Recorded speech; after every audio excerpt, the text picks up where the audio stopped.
जय जगदीश हरे, जय जगदीश हरे। हरे कृष्ण कृष्ण कृष्ण हरे हरे, हरे राम राम राम हरे हरे। हरे कृष्ण कृष्ण कृष्ण हरे हरे, हरे राम राम हरे हरे। हरे कृष्ण कृष्ण कृष्ण हरे हरे, हरे राम राम हरे हरे। हरे कृष्ण, समस्त मोर प्रणाम।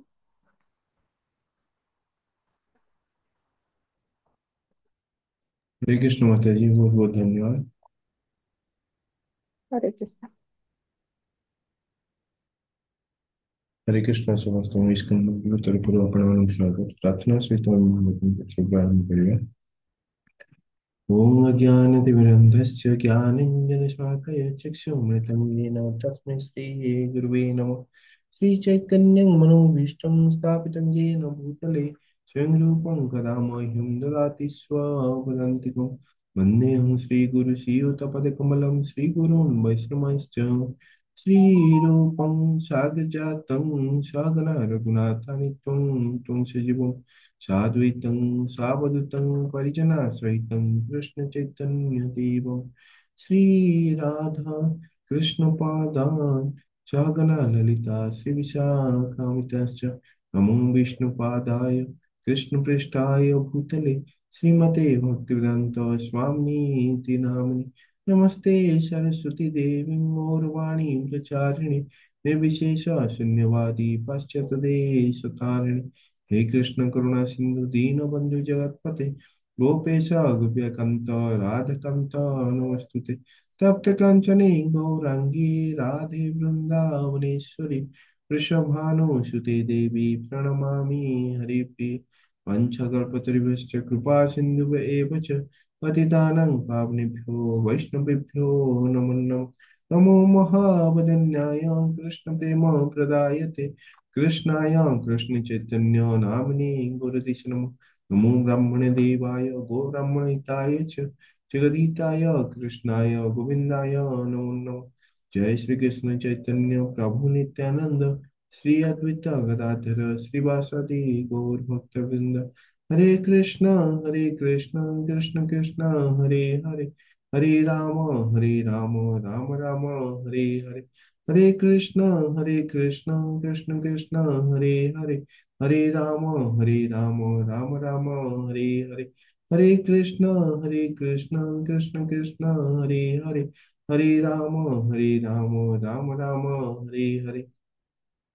ओम नमो भगवते वासुदेवाय। ओम नमो भगवते हे वासुदेवाय। वासुदेवाय। ओम नमो भगवते वासुदेवाय। ओम ओम नमो नमो भगवते भगवते वासुदेवाय। ओम वासुदेवाय। नमो भगवते वासुदेवाय। ओम ओम नमो नमो भगवते भगवते वासुदेवाय। वासुदेवाय। नारायणं नमस्कृत्य नरं चैव नरोत्तमं नारायणं नारायणं नमस्कृत्य नमस्कृत्यं नरं नरं चैव चैव नरोत्तमं। नरोत्तमं। देवीं सरस्वतीं व्यासं ततो जयमुदीरयेत्। देवीं देवीं सरस्वतीं सरस्वतीं व्यासं व्यासं ततो ततो जयमुदीरये। जयमुदीरयेत्। नष्टप्रायेषु अभद्रेषु नित्यं भागवत सेवया। नष्टप्रायेषु नष्टप्रायेषु भद्रेषु अभद्रेषु नित्यं नित्यं भागवत भागवत सेवया। सेवया। भगवते उत्तमश्लोके भक्तिर्भवति नैष्ठिकी। भगवते भगवते उत्तमश्लोके उत्तमश्लोके भक्तिर्भवति भक्तिर्भवति नैष्ठिकी। नैष्टिकी। हरे कृष्ण समस्त प्रणाम। हरे कृष्ण। श्रीमद् भागवतम तृतीय स्कंद षड्विंश अध्याय श्लोक संख्या 34। भूतानां छिद्रदातृत्वं बहिरन्तरमेव च प्राणेन्द्रियात्मधिस्न्यत्वं नभसो वृत्तिलक्षणम्। ଶ୍ରୀଲ ପ୍ରଭୁପାଦ କି ଜୟ। ଅନୁବାଦ।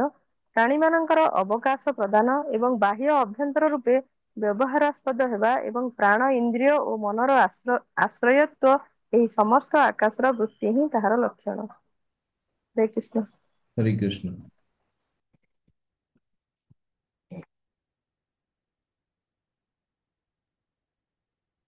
ତ ଆମେ ଦେଖୁଛନ୍ତି କି ପ୍ରଥମେ ଯୋଉ ଶବ୍ଦ ବା ଯୋଉ ଶ୍ରବଣ ଶକ୍ତି ଶବ୍ଦ ପ୍ରଥମେ ଆସିଲା ଏବଂ এই ଶବ୍ଦରୁ ଆକାଶର ଉତ୍ପତ୍ତି ହେଲା ଏବଂ ଏଇ ଯୋଉ ଆକାଶ କଥା କୁହାଯାଇଛି କହୁଛନ୍ତି ଭୂତାନାଂ ଛିଦ୍ରଂ ଦାତୃତ୍ୱം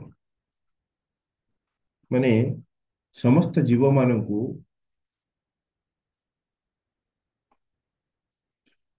କିଛି କାର୍ଯ୍ୟ କରିବା ପାଇଁ କିଛି ବି କାର୍ଯ୍ୟ କରିବା ପାଇଁ କଣ ଦରକାର ସ୍ଥାନ ଦରକାର ବୁଝୁଛନ୍ତି ଛିଦ୍ର ଦାତୃତ୍ୱ ବା ସେମାନଙ୍କର ଅବକାଶ ନିମିତ୍ତ କଣ ହେଇଥାଏ ସ୍ଥାନ ଦରକାର ହେଇଥାଏ ଏବଂ ଭଗବାନ ସମସ୍ତ ଜୀବମାନଙ୍କୁ କଣ କରିଛନ୍ତି ନା ସମସ୍ତଙ୍କୁ ସ୍ଥାନ ଦେଇଛନ୍ତି ତ ଟିକେ ଧ୍ୟାନ ଦେଇକି ଶୁଣିବାକୁ ପଡିବ ତ ଏଇ ଶ୍ଲୋକଟି ଟିକେ କଠିନ ରହିଛି ତ ଯୋଉ ଆକାଶ ରହିଛି ଆକାଶର ଅର୍ଥ ଯୋଉଟା କି ରିକ୍ତ ସ୍ଥାନ ବା ଖାଲି ସ୍ଥାନ ଆଉ ସେଥିରେ କଣ ରହିଛନ୍ତି କଣିକା ମାନ ରହିଛନ୍ତି ଏଇ ଆକାଶ କଣ ଗୋଟେ ଖାଲି ସ୍ଥାନ ସହିତ ସମାନ ଅଟେ ଖାଲି ସ୍ଥାନ ହିଁ ଅଟେ ଏବଂ ତାହା ଲଗାତାର କଣ ହଉଛି ନା ସେଇ ଆକାଶ ମଧ୍ୟରେ ବିଭିନ୍ନ କଣିକା ମାନ ଘୂର୍ଣ୍ୟମାନ ହେଉଛନ୍ତି ତ ଯେପରି ଆମେ କିଛି କହୁଛନ୍ତି ଏବଂ ଯେପରି ଆପଣ ଏବେ ମୋବାଇଲରୁ ଶୁଣୁଛନ୍ତି ତ ତାହା କଣ ହଉଛି ଧ୍ୱନି ତରଙ୍ଗ ମାଧ୍ୟମରେ ଆମେ ତାହାକୁ ଶ୍ରବଣ କରିପାରୁଛନ୍ତି ତ ଏଇ ଯୋଉ ଧ୍ୱନିକୁ ଆପଣଙ୍କ କର୍ଣ୍ଣ ଗହ୍ୱରକୁ ନେବାର ଯୋଉ କାର୍ଯ୍ୟ ଅଟେ ତାହା ହଉଛି କଣ ଆକାଶରେ ଥିବା ଯୋଉ କ୍ଷୁଦ୍ର କଣିକା ମାନ ରହିଛନ୍ତି ସେ କଣିକା ମାନଙ୍କ ଦ୍ଵାରା ହିଁ ଆମକୁ କଣ ହଉଛି ନା ବାୟୁ ଆଉ କଣିକା ମାନଙ୍କ ଦ୍ଵାରା କଣ ହଉଛି ନା ସେଇ ଶବ୍ଦ ତରଙ୍ଗ ଦ୍ଵାରା ଆମ କର୍ଣ୍ଣ ଭିତରେ ପ୍ରବେଶ କରୁଛି ତ କାଲି ଯେପରି କହିଥିଲି କି ଗୋଟିଏ ଯଦି ଘରେ ମାନେ ଗୋଟିଏ ଆମେ ଯଦି ଗୋଟେ ଗ୍ଲାସ ଘର ଭିତରେ ରହିଯାଉଛନ୍ତି ବା ଗୋଟେ ବାଉଣ୍ଡ୍ରି ୱାଲ ଭିତରେ ଆମେ ରହିଯାଉଛନ୍ତି ଆମେ ଯେତେବେଳେ ଚିଲଉଛନ୍ତି ବା କିଛି ଧ୍ୱନି ଉଚ୍ଚାରଣ କରୁଛନ୍ତି ବାହାରେ ଥିବା ଲୋକକୁ ତାକୁ ଜଣା ପଡୁନାହିଁ ତାକୁ ଶୁଣୁନାହିଁ ସିଏ ଶୁଣି ପାରୁନାହିଁ କାରଣ ଗ୍ଲାସ ଭିତରେ ଥିବା ବ୍ୟକ୍ତି ବା ଯୋଉ ଅ, ଗୋଟେ ବକ୍ସ ଭିତରେ ଥିବା ବ୍ୟକ୍ତି ସେ କଣ ହଉଛି ତାର ଧ୍ୱନି ତରଙ୍ଗ ସେ ବାହାରକୁ ଆସିପାରୁନାହିଁ ତ ସେଇଥିପାଇଁ ବାହାରେ ଥିବା ବ୍ୟକ୍ତି ଶୁଣି ପାରୁନାହିଁ ତ ଆକାଶ ତତ୍ଵକୁ କଣ ହଉଛି ନା ଗୋଟିଏ କାନ୍ଥ ବା ଗୋଟିଏ ଗ୍ଲାସ କଣ ହଉଛି ବ୍ଲକ କରିଦଉଛି ତ କହୁଛନ୍ତି ଭୂତାନାଂ ଛିଦ୍ରଂ ଦାତୃତ୍ୱଂ ବହିର୍ ଅନ୍ତର୍ମେବ ଚ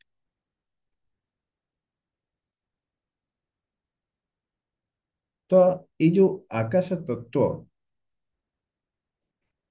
ଭୂତାନାଂ ଛିଦ୍ର ଦାତୃତ୍ୱଂ ମାନେ ଏଇ ଯୋଉ ଆକାଶ ତତ୍ଵ ସମସ୍ତଙ୍କୁ ଦରକାର ଯାହା ଦ୍ଵାରା କି ବହି ଅନ୍ତର ଯାହା ବହି ମାନେ ଏଇ ଆକାଶ ତତ୍ଵ ବାହାରେ ମଧ୍ୟ ଦରକାର ଏବଂ ଏହି ଆକାଶ ତତ୍ଵ ଭିତରେ ମଧ୍ୟ ଦରକାର କାହା ଭିତରେ ଆମ ଶରୀର ଭିତରେ ମଧ୍ୟ ଏହା ଦରକାର ଏ ଆକାଶ ତତ୍ଵ ତ ସେଇଥିପାଇଁ ଶରୀର ଭିତରେ ମଧ୍ୟ ଖାଲି ସ୍ଥାନ ରହିଛି କାହିଁକି କାରଣ ଯଦି ଭିତରେ ଖାଲି ସ୍ଥାନ ନ ରହିବ ତାହେଲେ ଆମର ଯୋଉ ହାର୍ଟ ବିଟ୍ ଚାଲିଛି ହୃଦୟ ଯୋଉ ଧଡ଼କୁଛି ତ ଏଇ ହୃଦୟ ଧଡ଼କିବା ପାଇଁ ଯୋଉ ହାର୍ଟ ର ବିଟ୍ ସବୁ ହଉଛି ତା ଭିତରେ କଣ ଖାଲି ସ୍ଥାନ ରହିବା ଆବଶ୍ୟକ ତ ସେଇ ଯୋଉ ଖାଲି ସ୍ଥାନ ରିକ୍ତ ସ୍ଥାନ ବୋଲି କୁହାଯାଉଛି ବା ଯୋଉ ଆକାଶ ଆମର ଶରୀର ମଧ୍ୟରେ ମଧ୍ୟ ରହିଛି ଏବଂ ବହି ଆମ ସମସ୍ତଙ୍କୁ କାର୍ଯ୍ୟ କରିବା ପାଇଁ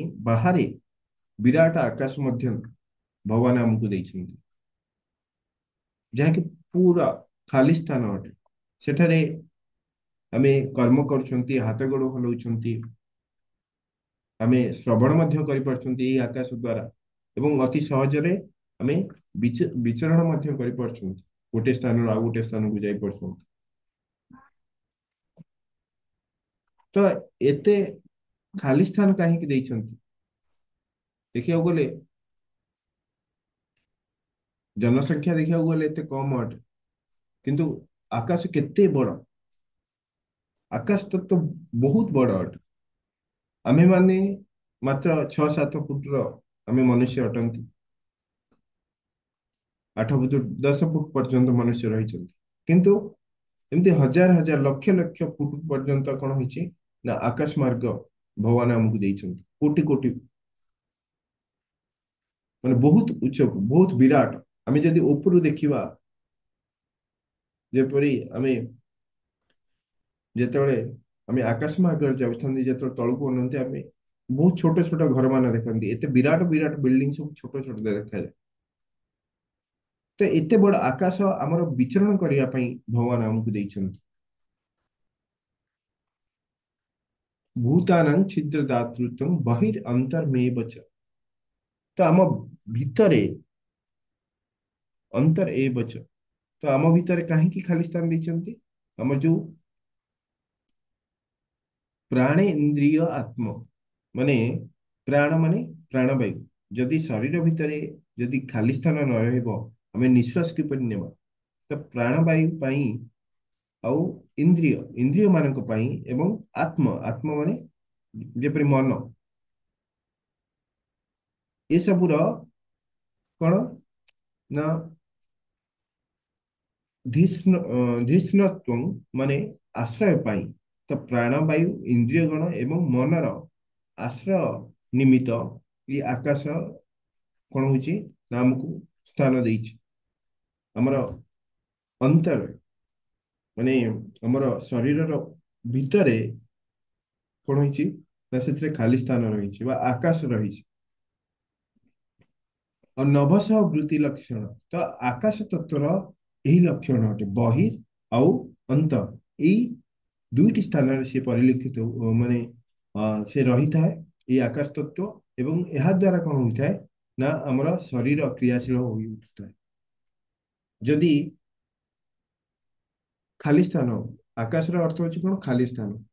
ଆକାଶ ଯଦି ଆମର ଶରୀର ମଧ୍ୟରେ ନ ରହେ, ତାହେଲେ ଆମର ପ୍ରାଣବାୟୁ ମଧ୍ୟ ନେଇପାରିବା ନାହିଁ, ଆମର ହାତ ଗୋଡ ମଧ୍ୟ ଚାଲିବ ନାହିଁ, ଆମର ମନ ମଧ୍ୟ କାର୍ଯ୍ୟ କରିବା ବନ୍ଦ କରିଦେବ।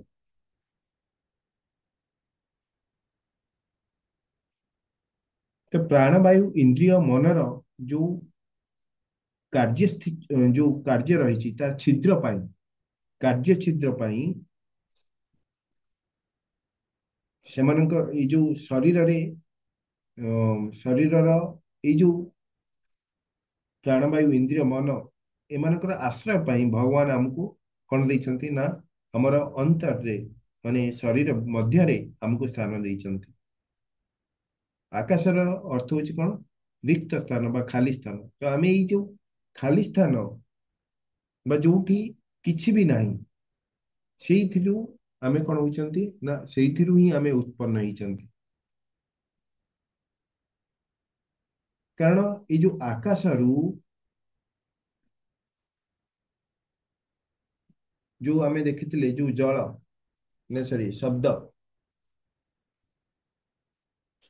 ଯୋଉ ଶବ୍ଦ ରହିଛି, ଶବ୍ଦରୁ କଣ ହେଇଛି? ଆକାଶରୁ ସୃଷ୍ଟି ହେଇଛି, ଆକାଶରୁ ବାୟୁ, ତାପରେ ଅଗ୍ନି। ତ ଏଇପରି ଭାବରେ କଣ ହେଇଛି? ଏହା ସୃଷ୍ଟି ହେଇଛି। ତ ଦେଖିବାକୁ ଗଲେ ଏଇ ଖାଲି ସ୍ଥାନରୁ ସବୁ କିଛି ସୃଷ୍ଟି ହେଇଛି। ତ ଆମେ ମଧ୍ୟ ଏଇ ଖାଲି ସ୍ଥାନରୁ ଉତ୍ପନ୍ନ ହେଇଛନ୍ତି। ଏବଂ ଯେତେବେଳେ ଆମେ ମୃତ୍ୟୁବରଣ କରନ୍ତି, ସେତେବେଳେ ମଧ୍ୟ ସେଇ ଖାଲି ସ୍ଥାନକୁ ଆମେ ଛାଡିକି ଚାଲି ଯାଆନ୍ତି। ଆମର ମୃତ୍ୟୁ ପରେ ଆମେ କିଛି ବି ନେଇକି ଯାଆନ୍ତି ନାହିଁ। ତ ଯେତେବେଳେ ଶରୀରରୁ ଆତ୍ମା କଣ ହୋଇଯାଇଛି ନା ଶରୀରକୁ ଆତ୍ମା ଛାଡିକି ଚାଲି ଯାଉଛି, ସେତେବେଳେ ସମସ୍ତ ଯୋଉ ତତ୍ଵ ରହିଛି ଏଇ ଭୌତିକ ଜଗତରେ, ଯାହା ବି ତତ୍ଵ ଆମ ଶରୀରରେ ରହିଛି, କାରଣ ଆମର ଯୋଉ ଶରୀର କ୍ଷିତ୍ ଜଳ ପାବକ ଗଗନ ସମୀରା ପଞ୍ଚ ତତ୍ଵ ସେ ବନା ଶରୀର। କ୍ଷିତ୍ ଜଳ ପାବକ ଗଗନ ସମୀର, ତ ଏଇ ଯୋଉ ପଞ୍ଚତତ୍ଵ, ପଞ୍ଚତତ୍ଵ ସେ ବନା ଶରୀର, ଏଇ ପଞ୍ଚତତ୍ଵରେ ଆମର ଶରୀର ତିଆରି ହେଇଛି। ଆଉ ଆମ ଶରୀର ଯାହାକି ଯୋଉ ପୃଥିବୀ ତତ୍ଵ ଅଟେ, ଯେତେବେଳେ ଆମ ଶରୀରରୁ ଆତ୍ମା ଛାଡିକି ଚାଲି ଯାଉଛି, ଏ ଯୋଉ ପଞ୍ଚ ତତ୍ଵ ରହିଛି, ଖିତ୍ ଯୋଉ ପୃଥିବୀ ତତ୍ଵ ଅଛି, ତାହା କଣ ହଉଛି ନା ତାହା ପୃଥିବୀରେ ରହିଯାଉଛି। ଜଳ ତତ୍ଵ ଜଳରେ ମିଶି ଯାଉଛି। ଆମ ଶରୀରରେ ଥିବା ଯୋଉ ବାୟୁ ତତ୍ଵ ବାୟୁରେ ଯାଇକି ମିଶି ଯାଉଛି। ଆକାଶ ତତ୍ଵ ଆକାଶକୁ ଚାଲି ଯାଉଛି। ତ ଜୀବ ପଞ୍ଚତତ୍ଵକୁ ତ୍ୟାଗ କରି ସେ କଣ କରିଥାଏ, ଚାଲି ଯାଇଥାଏ। ମାନେ ଆମେ ଖାଲି ଆସିଥାନ୍ତି ଏବଂ ଖାଲି ମଧ୍ୟ ଚାଲିଯାଆନ୍ତି, କିଛି ବି ନିଅନ୍ତି ନାହିଁ ସାଥିରେ। କାରଣ ଏଇ ଯୋଉ ଶରୀର ଦେଖିବାକୁ ଗଲେ, ଆଉ ସମସ୍ତଙ୍କର ମୃତ୍ୟୁ ନିଶ୍ଚିତ ଅଟେ। ଶରୀରକୁ ତ୍ୟାଗ କରିବା ହିଁ କରିବା। ଏଇ ଭୌତିକ ଜଗତକୁ ଆସିଛନ୍ତି, ଗୋଟିଏ ଶରୀରରେ କେବଳ ଆମେ ଭୌତିକ ଜଗତରେ ସର୍ବଦା ରହିବା ତାହା ନୁହେଁ। ଏ ଶରୀର ଆଜି ନୁହେଁ ତ କାଲି, ନ ତ ପରଦିନ, ବା 10 ବର୍ଷ ପରେ, 60 ବର୍ଷ ପରେ, 100 ବର୍ଷ ପରେ ଯିବ ହିଁ ଯିବ। କାରଣ ଏଇ ଶରୀର କଣ, ହଁ, କମଳ ଦଳ ଜଳ ଜୀବନ ଟଳମଳ। ତ ଆମର ଜୀବନ ଗୋଟେ କମଳ ବା ଯୋଉ ପଦ୍ମ ପୁଷ୍ପର ଯୋଉ ଦଳ ରହିଛି, ଯୋଉ ପତ୍ର ରହିଛି, ସେ ଦଳରେ କଣ ଯୋଉ ପାଣି ରହିଛି, ସେଇ ଯୋଉ ଜଳ ଯେପରି ଟଳମଳ ହୋଇଥାଏ, ସେଇପରି ଆମର ମୃତ୍ୟୁ ମଧ୍ୟ କଣ ସେଇପରି ଅଟେ। ଆମ ମୃତ୍ୟୁ କୌଣସି କ୍ଷଣରେ ମଧ୍ୟ ଆସିପାରେ। ତେଣୁ ଆମକୁ ଭଗବାନ ପ୍ରାର୍ଥନା କରିବା ଉଚିତ କି ହେ କୃଷ୍ଣ, ହେ ଗୋବିନ୍ଦ, ଏସବୁ ତ ଆମ ଯୋଉ ଶରୀର, ଆମେ ଯାହା ପାଇଁ ଆମେ ଏତେ ପାଗଳ, ଏସବୁ ତ ଦେଖିବାକୁ ଗଲେ ସବୁ କିଛି କୋଉଠୁ ଖାଲି ସ୍ଥାନରୁ ପ୍ରକଟ ହୋଇଛି, ଆକାଶରୁ ହିଁ ପ୍ରକଟ ହୋଇଛି। ଏବଂ ସବୁ କିଛି ଆକାଶରେ ହିଁ ମିଶିଯିବ। ଆଜି ମୁଁ ଅଛି, କାଲିକି ରହିବିନି। ତ ଯାହା ଆମେ ପୂର୍ବରୁ କରିଛନ୍ତି, ପୂର୍ବ ଜନ୍ମ ମାନଙ୍କର ଆମେ ଯାହା ବି କରିଛନ୍ତି, ତାହା ଆମେ ଆଜି ଭୋଗ କରୁଛନ୍ତି। ଏବଂ ଯାହା ଆମେ ଆଜି କରିବା, ତାହା କଣ ହବ, ଆମେ କାଲିକି ଭୋଗ କରିବା। ନହେଲେ ଆମକୁ ଆଉ ଗୋଟେ ଜନ୍ମ ନେବାକୁ ପଡିବ। ତ ସେଥିପାଇଁ ଆମକୁ କଣ କରିବା ଦରକାର, ଅନ୍ୟମାନଙ୍କ ପ୍ରତି ସହାନୁଭୂତିଶୀଳ ହବା ଉଚିତ। ଅନ୍ୟମାନଙ୍କୁ ପ୍ରସନ୍ନ, ଯେତେ ସମ୍ଭବ ଅନ୍ୟମାନଙ୍କୁ ପ୍ରସନ୍ନ ରଖିବା ଉଚିତ।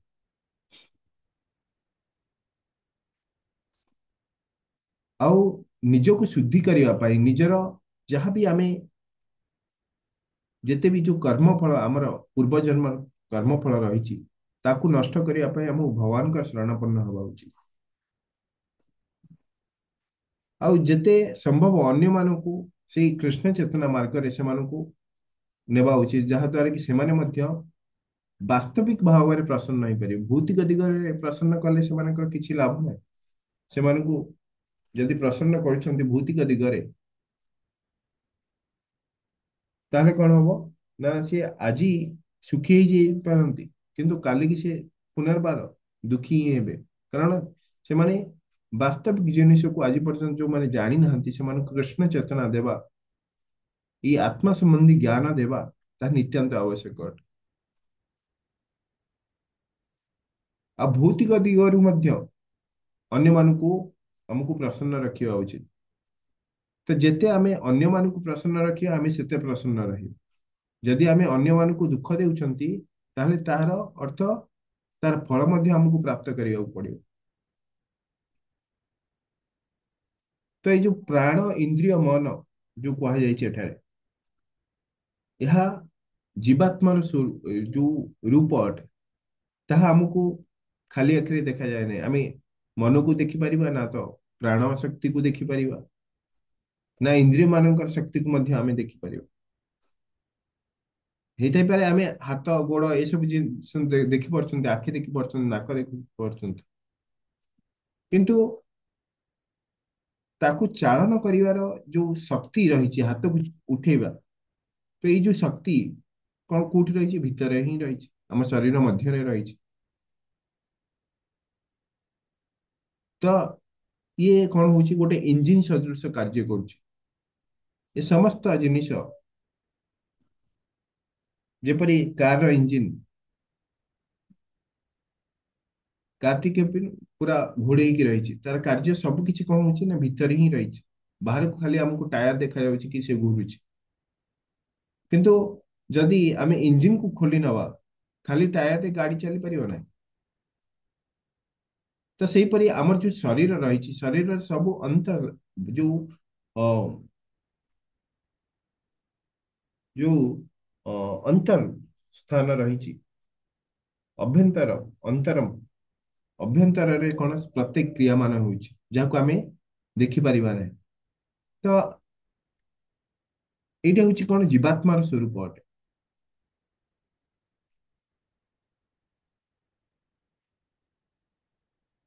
ତ ଆମର ଯୋଉ ପ୍ରାଣ ମନ ଇନ୍ଦ୍ରିୟ ସମସ୍ତେ କଣ ହେଉଛନ୍ତି ନା ଆମର ଅଭ୍ୟନ୍ତରରେ ରହିଛନ୍ତି, ଭିତରେ ରହିଛନ୍ତି, ଆମେ ଏହାକୁ ଦେଖି ପାରୁନାହାନ୍ତି। ବହି ମାନେ ବାହାରେ, ଯାହାକି ଆମର ସ୍ଥୂଳ ଶରୀର, ଆମେ ଯାହା ଦେଖୁଛନ୍ତି, ଯାହା କୋଉଠି ସୃଷ୍ଟି ହେଇଛି, ଆକାଶରୁ ପଞ୍ଚତତ୍ଵ ସେ ବନା ଶରୀର, ତାହାକୁ ଆମେ ଦେଖିପାରୁଛନ୍ତି। ଏବଂ ଯୋଉ ଆମର ଯୋଉ ପ୍ରାଣବାୟୁ ସଞ୍ଚାଳିତ ହଉଛି, ଆମର ମନ କାର୍ଯ୍ୟ କରୁଛି, ଆମର ଇନ୍ଦ୍ରିୟ ମାନେ କାର୍ଯ୍ୟ କରୁଛନ୍ତି, ତାହା ଆମର ଶରୀରର ଭିତରି ଭାଗରେ କାର୍ଯ୍ୟ କରୁଛନ୍ତି, ଯାହାକି ଜୀବାତ୍ମାର ରୂପ ଅଟେ। ବା ଜୀବାତ୍ମା ଦ୍ଵାରା ସେ ମାନେ କଣ ହଉଛନ୍ତି, ଚାଳିତ ହଉଛନ୍ତି।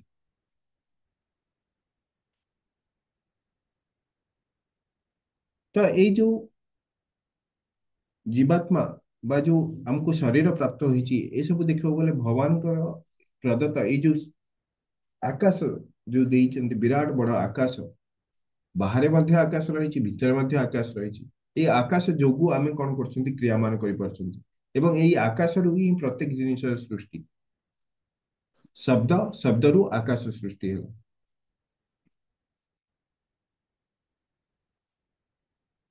ତ ଯେହେତୁ ଆମର ଜୀବନ ସମସ୍ତଙ୍କର ମୃତ୍ୟୁ ନିଶ୍ଚିତ ଭାବରେ ଆସିବ, କିନ୍ତୁ ସେଇ ମୃତ୍ୟୁ ପୂର୍ବରୁ ଆମକୁ କଣ କରିବାକୁ ପଡିବ, ନା ଆମକୁ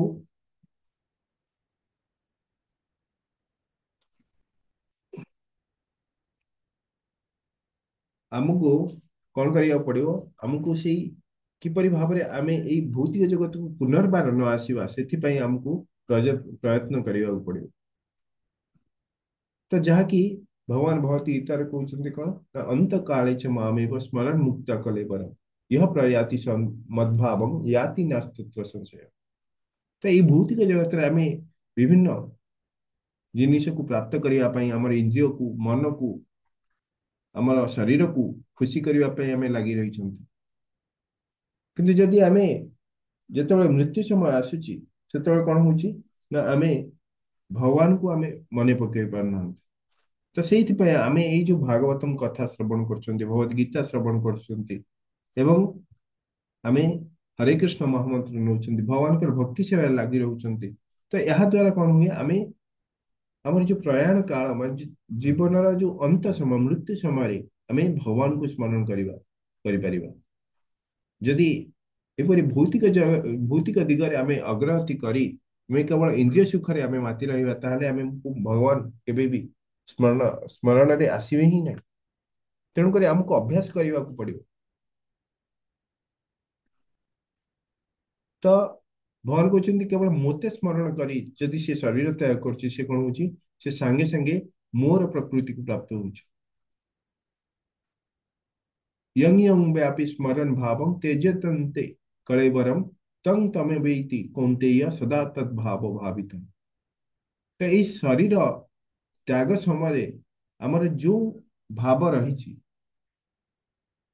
ଆମେ କିପରି, ଯଦି ଆମର ଭାବ ରହିଛି ଭଗବାନଙ୍କର, ଆମେ ଭଗବାନଙ୍କୁ ଭଗବାନଙ୍କ କଥା ଚିନ୍ତନ କରୁଛନ୍ତି, ଭଗବାନଙ୍କର ସେବା କରିବାର ଯୋଉ ଭାବକୁ ଆମେ ପ୍ରାପ୍ତ କରୁଛନ୍ତି, ତ ସେଇ ସମୟରେ କଣ ହବ ନା ଆମେ ନିଶ୍ଚିତ ଭାବରେ ସେ ଭଗବାନଙ୍କର ସେଇ ଭାବକୁ ପ୍ରାପ୍ତ କରିବା, ଭଗବାନଙ୍କ ନିକଟକୁ ଫେରିଯିବା, ଏବଂ ଭଗବାନଙ୍କୁ ଯୋଉ ସେବାରେ ଆମେ କରିବାକୁ ଚାହୁଁଛନ୍ତି, ତ ସେଇ ସେବା ହିଁ ଭଗବାନ ଆମକୁ ପ୍ରଦାନ କରିବେ। ଆମେ ପୁନର୍ବାର ଏଇ ଭୌତିକ ଜଗତକୁ ଆସିବା ନାହିଁ।